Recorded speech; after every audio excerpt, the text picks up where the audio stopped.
E aí, pessoal, tudo bem com vocês? Aqui é o professor Wesley. Essa é a nossa segunda aula acerca da membrana plasmática e nela comentaremos aí acerca dos processos de transporte através da membrana.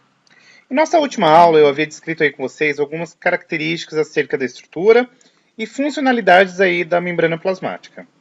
E nós havíamos ainda discorrido que a principal função da membrana plasmática é justamente fazer uma permeabilidade seletiva daquilo que entra e daquilo que sai de dentro de uma célula, certo?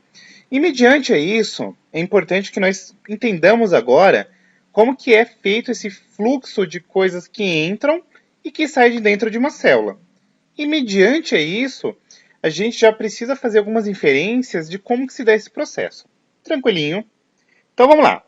Se eventualmente ele colocasse essa situação hipotética aqui. Tu tem uma alface bonitinha, toda gostosinha, você tempera ela e passado aí transcorrido, por exemplo, uns 30, 40 minutos, você percebe que ela murchou. E aí pergunto a vocês, você saberia explicar o porquê que aconteceu esse fenômeno da alface ter murchado? Ou ainda a gente poderia pensar no seguinte, vamos pensar aqui nas trocas gasosas. Tá, como que acontece uma troca gasosa, por exemplo, lá nos alvéolos pulmonares? No geral, os alunos de antemão eles fazem essa cara aqui da Nazaré Tedesco, representada no GIF. Então, o nosso intuito dessa aula é fazer com que haja aí uma dimensão global de como que acontecem esses processos de transporte através da membrana plasmática. E ao término dessa aula, espero eu que vocês consigam aí fazer as inferências necessárias para responder essas duas questões aqui que eu já antecipei a vocês. Tranquilo? Então vamos lá. Pensando-se aqui no processo de transporte através da membrana, nós teremos duas grandes classes de transportes. Teremos um transporte que basicamente ele é um transporte físico, que ele pode ser subdividido como endocitose ou exocitose, e a gente vai ver aí que existem algumas particularidades acerca desses processos. E tem-se aqui os transportes por base química. Então a gente vai ver que a grande sacada é que aqui a gente vai ter que inferir, analisar conceitos de concentração de solutos e solventes. E aí a gente vai ter duas classes de transportes, que são os transportes passivos e os transportes ativos. De maneira bastante simplificada, entendamos que no transporte passivo, essencialmente, não há gasto de energia. Então, esse processo de transporte de moléculas através da membrana, ele não vai gastar energia. Todavia, no transporte ativo, terá-se aí gasto de energia, ou seja, iremos consumir ATP. Então, esse é um esboço do que a gente vai comentar agora nas próximas sequências aqui da aula. Então, a gente inicia aqui com o transporte químico através da membrana. O primeiro que eu quero destacar a vocês é o transporte passivo, que, como eu falei para vocês, é um transporte que, essencialmente, ele não gasta energia, então não vai haver consumo de ATP. E, além disso, é importante destacar-se que esse processo está atrelado com a passagem a favor do gradiente de concentração. O que significa isso daqui em outras palavras? A gente precisa entender que vai haver uma passagem de soluto através de uma membrana aí permeável, no contexto aqui da nossa aula, a membrana plasmática, no qual você vai ter o soluto passando do meio mais concentrado para o menos concentrado. Isto é, entendam que eu tenho membrana plasmática e se vocês observarem nessa gravura, de um lado eu tenho uma alta concentração e na outra eu tenho uma baixa concentração de soluto.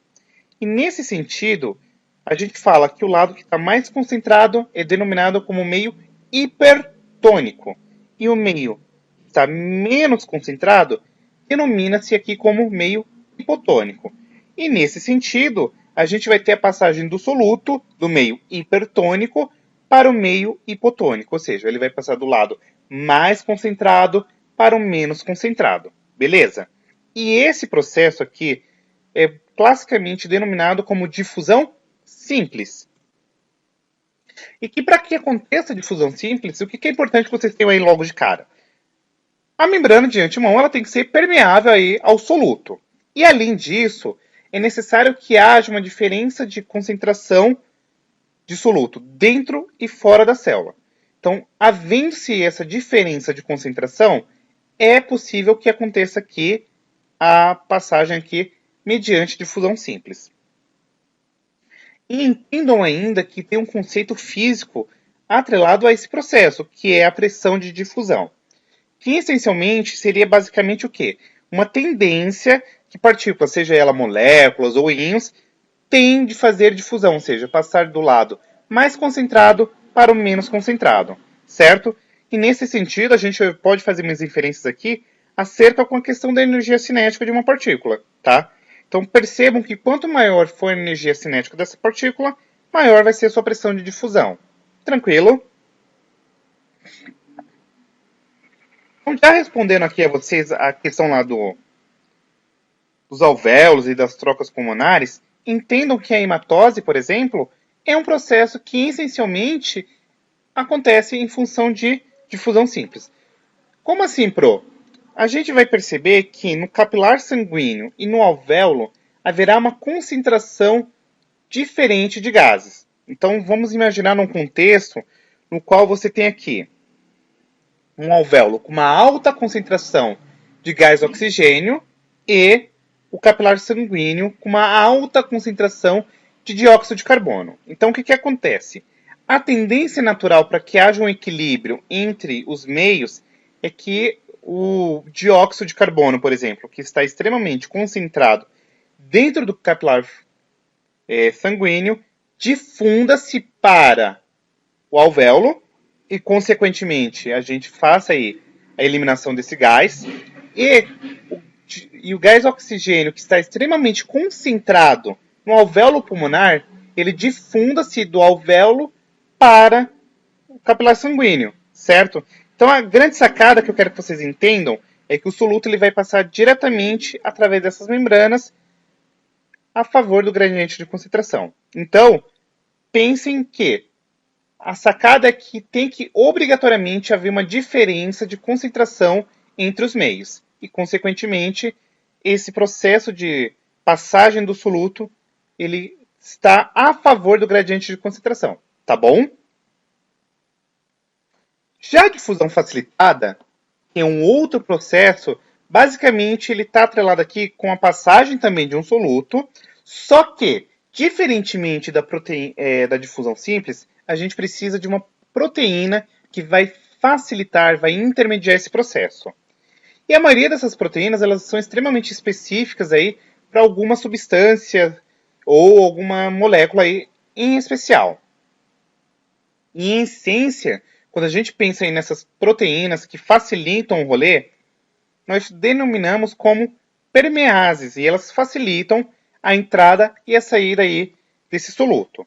E existe uma série de classes aí de proteínas que estão atreladas com isso. Nós temos, por exemplo, proteínas de identificação, que vai fazer o reconhecimento entre uma célula e outra. Tem-se, por exemplo, proteínas receptoras, que se ligam a uma substância ativadora. Tem-se, por exemplo, moléculas carreadoras, comumente denominadas aqui como permeases mesmo, que vão transportar, por exemplo, aminoácido, glicose, monossacarídeos e etc. E, por fim, tem-se aqui os canais iônicos, que facilitam a passagem de íons e abre-se somente após um estímulo. Então, a gente vai ver mais adiante, por exemplo, que no sistema nervoso central, para que aconteça a sinapse, a gente precisa que ao longo do neurônio haja aí canais iônicos para fazer o processo de regulagem de entrada e saída de íons. Mas a grande sacada aqui, na difusão facilitada, por exemplo, é que obrigatoriamente haverá a presença de uma proteína que vai facilitadora aí do processo, tá bom? Então, vamos lá. Difusão simples vai passar aí de boa na lagoa, eu não preciso de nada para facilitar, mas na difusão facilitada haverá a presença de uma proteína que vai intermediar esse processo. Como exemplificação, eu posso usar aqui o transporte de glicose para dentro das células. O processo de transporte de glicose para dentro das células, obrigatoriamente, se dá através de um receptor de uma proteína específica denominada como GLUT, que vem do inglês glucose transport, ou seja, transporte de glicose. E aí essa permease, ela essencialmente faz o quê? Ela pega a glicose, se liga a ela e faz a internalização aí da glicose para dentro da célula.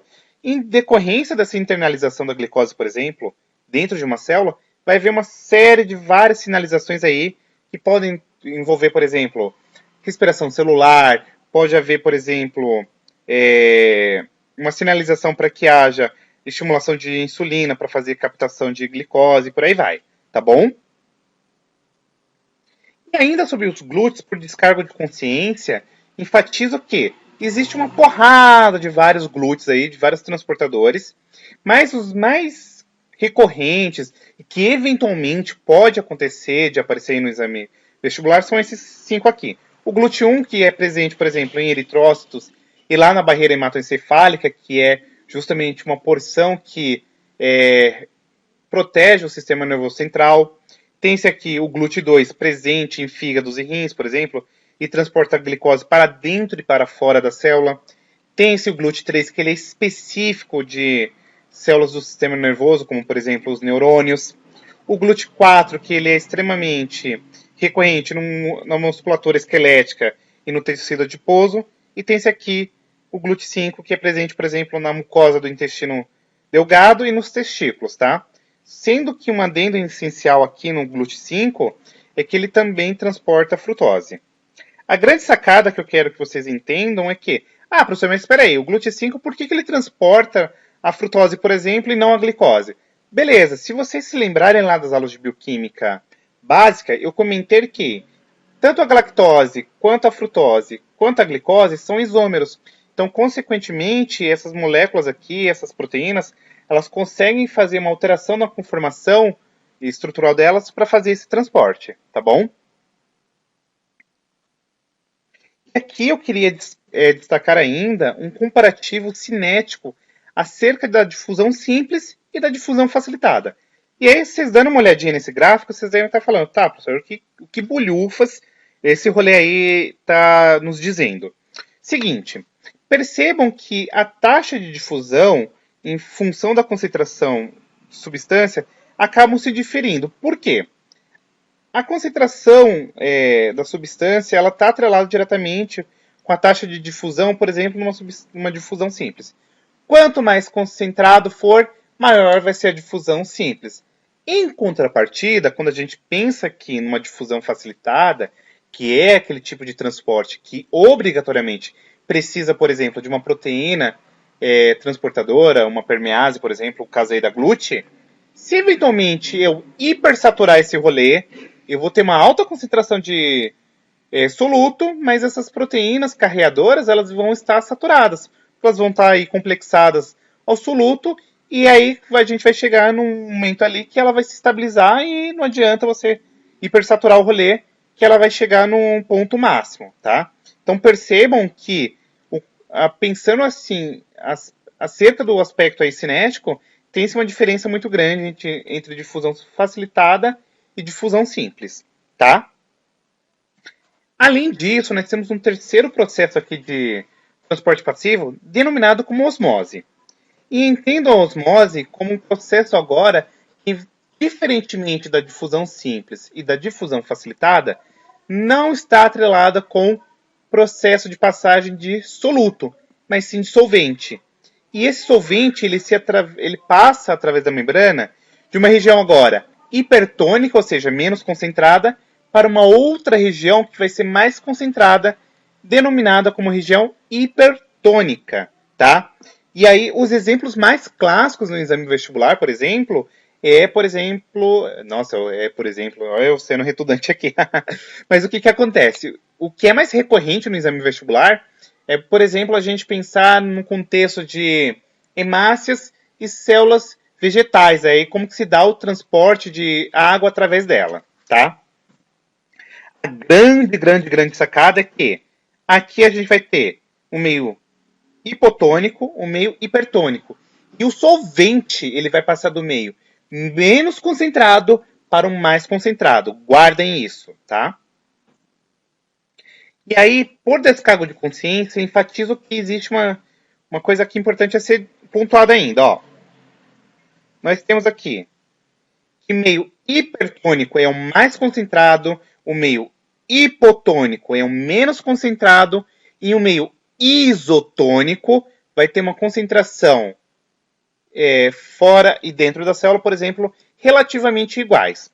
Então vamos pensar no primeiro contexto aqui de uma hemácia, na qual ela está situada dentro de um meio hipotônico, ou seja, a concentração dessa hemácia ela é maior do que a do meio externo. Então, por consequência, haverá uma tendência de entrar água para dentro dessa hemácia. E aí nós teremos um contexto no qual essa hemácia ela vai ficar túrgida, ou seja, ela vai ficar gorduchinha, porque vai entrar muita água para dentro dela, certo? Agora vamos pensar num contexto no qual você tem uma hemácia que ela apresenta uma concentração molar, por exemplo, de 9,8 molar, e a concentração externa a ela é de 9,8 molar também. Percebam que a concentração molar, tanto fora quanto dentro, são iguais. E aí não entra nem água e nem sai água. Então aqui a gente vai ter uma célula normal ou aí no estado de flacidez, tá? Agora imaginemos um terceiro contexto no qual você tem uma hemácia que ela está situada, ela está inserida no meio hipertônico, ou seja, a concentração externa dessa hemácia é maior do que ela. Então, consequentemente, essa hemácia ela vai ter uma tendência de perder água para o meio. E aí ela vai ser uma hemácia aqui em estado de plenação. Então ela perde água para o meio, certo? E aí entendam ainda que o que é importante que nós se atentemos aqui. Qual que é o referencial que a gente precisa ter? O meio externo versus a concentração interna, tá bom? Agora vamos mudar as figurinhas aqui. A gente vai colocar, por exemplo, agora uma célula vegetal, que apresenta, por exemplo, parede celular, certo? A quem não se lembre, a parede celular nada mais é do que uma estrutura aí que confere uma resistência mecânica a essa célula. Beleza? Então vamos pensar agora no contexto que essa célula vegetal ela está inserida no meio hipotônico, e aí, consequentemente, a água entra, ela vai ficar túrgida. Ela, no segundo contexto, nas concentrações iguais, ela vai manter-se aí normal. E num terceiro contexto que eu coloco essa hemácia aqui, por exemplo, essa célula vegetal no meio extremamente hipertônico. E aí ela sofre um processo denominado como plasmólise. Opa! Isso, por exemplo, conseguiria explicar a nós aquele contexto lá da alface. Percebam que eu hipersaturei o meio externo dessa alface e aí, consequentemente, ela acaba perdendo água para o meio. Então vamos pegar agora um outro contexto no qual você tem aqui uma carne que ela não está refrigerada e aí existe aí uma porrada de bactérias ao entorno dessa carne. E consequentemente, os micro-organismos eles têm uma tendência natural de receberem água da carne por osmose. Por quê? Elas são hipertônicas em relação à carne, tá? Então a carne seria hipotônica. E aí, se eventualmente eu jogar salzinho em cima da água, a carne torna-se aqui hipertônica. E aí, consequentemente, o que acontece? Os micro-organismos agora que são hipotônicos em relação à carne acabam morrendo porque eles vão perder água para o meio, tá? Um segundo contexto que a gente poderia colocar, por exemplo, seria o contexto do alface, tá? Agora, uma segunda classe aqui de transporte é o transporte ativo. Qual que é a grande sacada? Envolve gasto de energia, está atrelado aqui com proteínas transportadoras que a gente chama de ATPases, e acontece aí contra o gradiente de concentração. Como assim? Seria quase que equivalente a nós imaginarmos o seguinte: eu vou socar aonde já tem muita coisa. Como assim? Vamos supor que eu tenho um determinado ambiente com uma concentração muito alta de uma coisa e eu vou só empurrar mais coisas para ali para dentro. Para quem mora aqui em São Paulo, por exemplo, seria quase que equivalente a gente imaginar o metrô Sé, 6 horas da manhã, abarrotado de pessoas e eu jogando mais pessoas para dentro do vagão do metrô, tá? E sobre o transporte ativo, é importante ainda enfatizar que ele está atrelado aqui com vários processos fisiológicos extremamente importantes. A gente pode pensar na questão de polaridade de membrana em repouso, a gente pode pensar na famosa bomba de sódio e potássio, a gente pode pensar na questão de transporte de glicose no rim, que eu vou comentar mais adiante, e a gente vai entender aí os principais exemplos, tá? Bomba de sódio e potássio. Como eu falei para vocês, um exemplo clássico aqui extremamente importante. Por quê?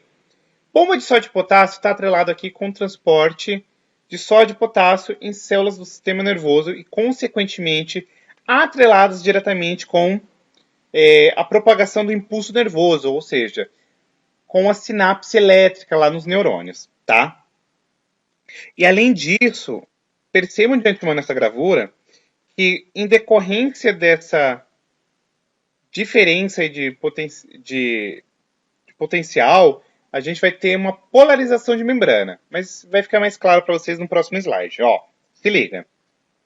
Eu tenho um contexto no qual eu tenho uma alta concentração de sódio no meio extracelular e uma alta concentração de potássio no meio intracelular. E aí o que acontece? Esse sódio citoplasmático, ele se liga a uma proteína, a uma bomba, que a gente chama de bomba de sódio e potássio, e ele acaba sendo jogado para fora da célula. Tá? E a ligação do sódio a essa proteína estimula uma fosforilização e, consequentemente, você tem aí gasto de ATP. Essa fosforilização ela vai fazer com que haja uma mudança na conformação, ou seja, na estrutura aí dessa molécula, e, consequentemente, ela acaba reduzindo a sua afinidade, que acaba sendo expelido agora o sódio para fora.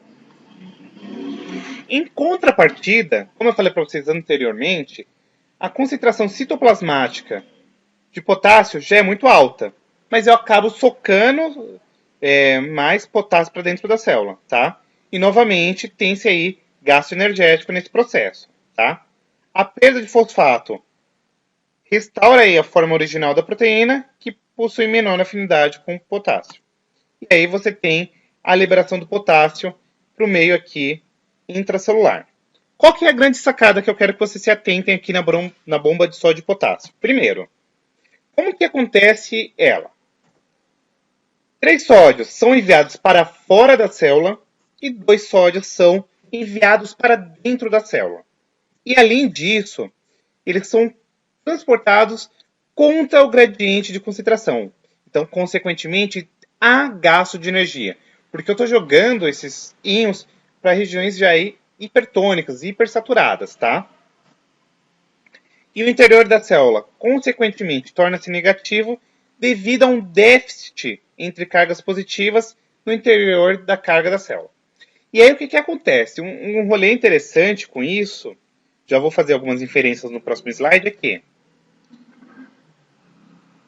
a gente acaba criando uma polaridade na membrana plasmática em repouso.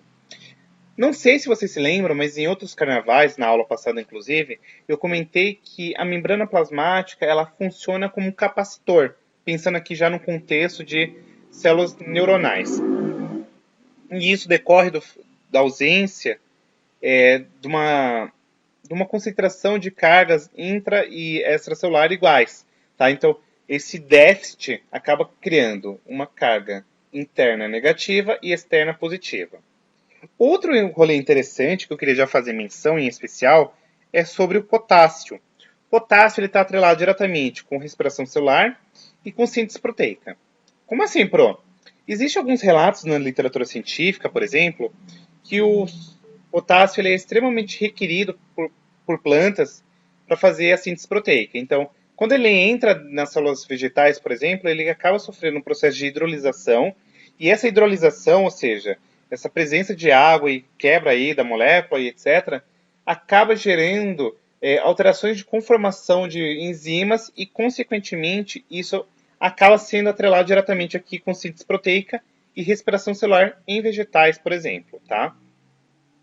Sódio e potássio estão atrelados aqui com a propagação do impulso nervoso e, consequentemente, entendam aqui como sinapses elétricas e, eventualmente, sinapses químicas que estão aí atreladas com a neurotransmissão, tá? E isso aqui é extremamente importante. Mas o que eu quero que vocês guardem do transporte ativo? Gasta energia e acontece contra o gradiente de concentração, tá bom? Um outro exemplo que eu poderia dar para vocês é da osmorregulação no paramércio.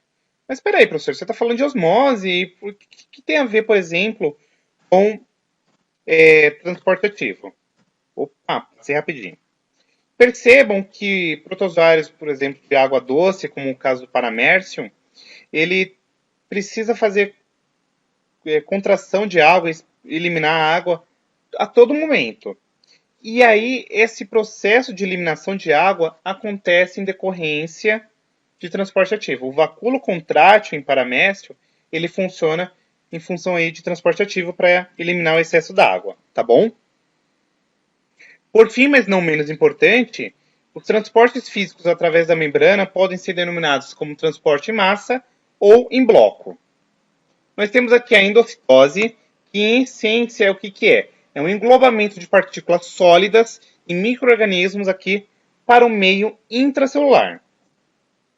E nós temos a fagocitose, extremamente importante aí, por exemplo, com o contexto de alimentação de amebas ou defesa imunológica, quando a gente está pensando aqui nos glóbulos brancos, como o caso aí de macrófagos, linfócitos T, células dendríticas, tá?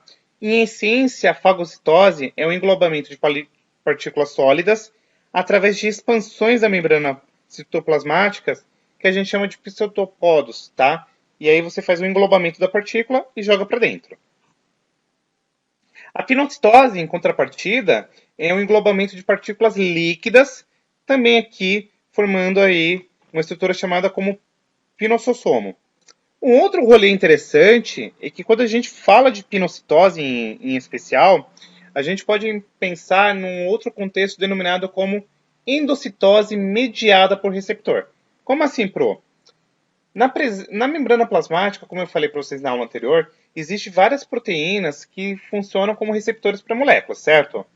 E aí o que acontece? Eu posso ter um englobamento de partículas líquidas mediante aí a presença desses receptores, tá?